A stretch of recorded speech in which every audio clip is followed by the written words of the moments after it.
But Iran's top nuclear scientist was assassinated near the capital of Iran today.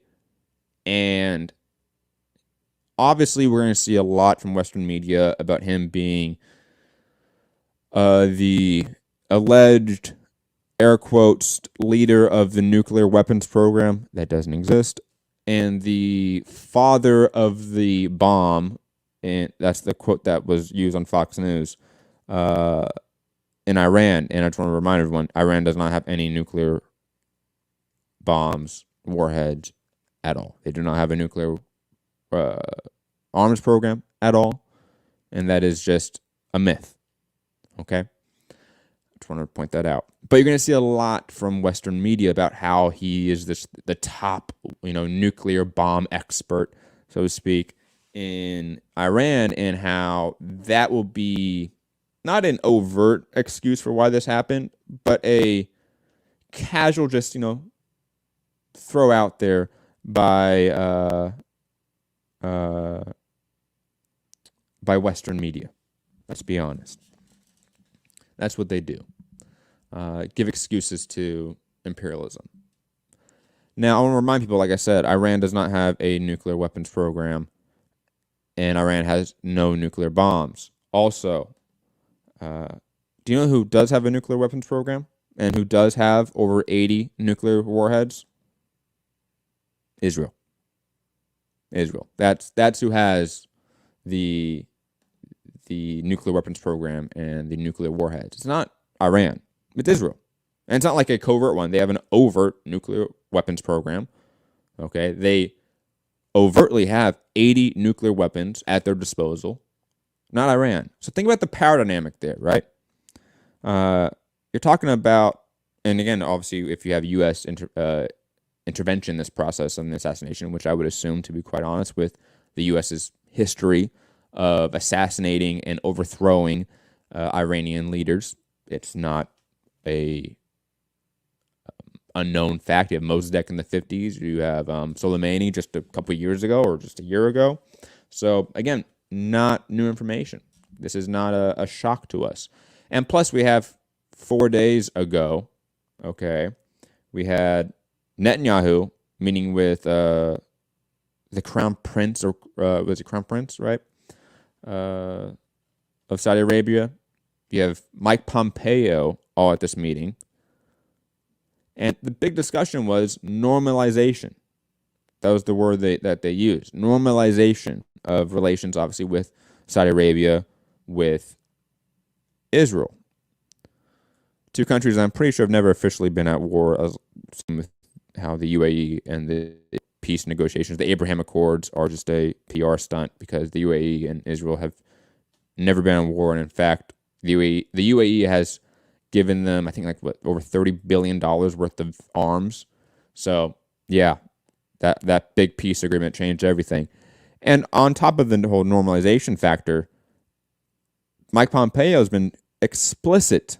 So is Netanyahu. They've been explicit with the idea of forming this alliance with countries like Israel, Saudi Arabia, UAE, against, I'll include Bahrain as too, against Iranian interest, to be honest. And again, this has been an overt, explicit policy by the U.S., by Israel, and Saudi Arabia and the UAE going against Iran should not be a shocker, because they are a different Islamic sect, guys. So I just don't know how this is going to be, how this is like grossly accepted by like liberal media, except that it's liberal media, and liberalism is hand in hand with the oppression of Saudi Arabia, the UAE, and Israel as well. So, of course, they're not going to really deal with this topic. However, we need, in terms of the left, need to really be adamant and militant with rejecting these sort of talking points, to be quite honest. Like, those of us on the left that do have any sort of media clout, that can get on any sort of media platform that of note, should do it, and should reject this sort of misinformation, this sort of imperialist propaganda by the U.S. and its allies. That's just the reality. Like I said, Iran has no nuclear weapons program. They have 0 nuclear weapons. Who does? Well, the U.S. has a lot of nuclear weapons and a nuclear weapons program. Who else does? Israel. They have a nuclear weapons program as well. I forget if Saudi Arabia has a nuclear. Oh my God, I see a little fascist in the chat. Hey, I talked about the strikes in India already. Poor guy is very upset. Very upset. Oh, God. I love him. What else do we have here?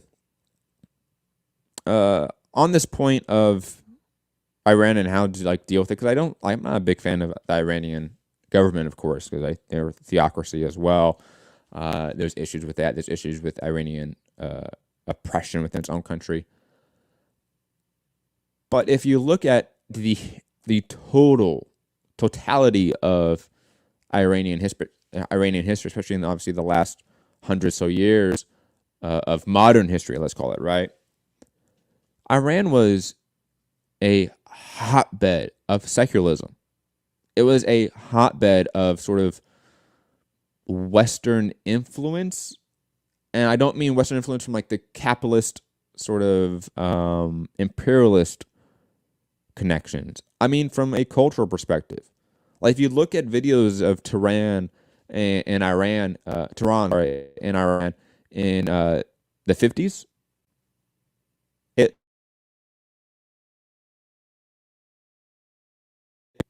what I think we'll assume Israel looks like today. Like in terms of the secularism and the culture and the dress, it's just a vastly different country. And who was in charge of that country at that time? It was Mossadegh. They kind of the run-of-the-mill like democratic socialists who had obviously ties to the Soviet Union at the time and wanted to nationalize the oil reserves. Who didn't want that? The British Empire and the U.S. Empire. So we overthrew that and we installed the Shah, which was a military dictatorship, which then led to a reactionary revolutionary, okay, by the Ayatollah. Like, we are the reason why Iran has any human rights issues. It's actually us. We caused the issue. We caused this reactionary, conservative, right-wing force to come out in the 70s. That's what we did. We didn't foster egalitarianism. We didn't foster freedom or liberty in Iran. We fostered a military dictatorship, which then gave rise to a religious dictatorship. Shocker. What a shock, people. I will say this, though. At least Iran and its leadership has been pretty open about progressing towards a more egalitarian future in ways that is completely antithetical to how Saudi Arabia talks about their own country and how they react to women's rights activists. Okay, when we talk about the UAE and its slavery population and its slavery issue. Okay, when we talk about Israel and its apartheid state, we have to, of course, actually juxtapose this with Israel's oppressions. And Iran's oppressions. And Iran's oppressions are always lesser than those. I'm not playing whataboutism here. I'm just contextualizing the reality of these states, these governments right now, and how none of them should really be counted as a true force of for the people. That's the reality. But to try to pick favorites of these oppressive states over other oppressive states is just ridiculous. Why would you do that as a person? You have no stake in how Raytheon does on their bottom line, right? You have no stake in what these privatized corporations and their interests with military operations really accomplishes. Do you get any money from OPEC? No. So why do we care? We should never support oppressive states. But we should also, again, contextualize them with the reality of the situation, the reality on the ground. And that's different than whataboutism.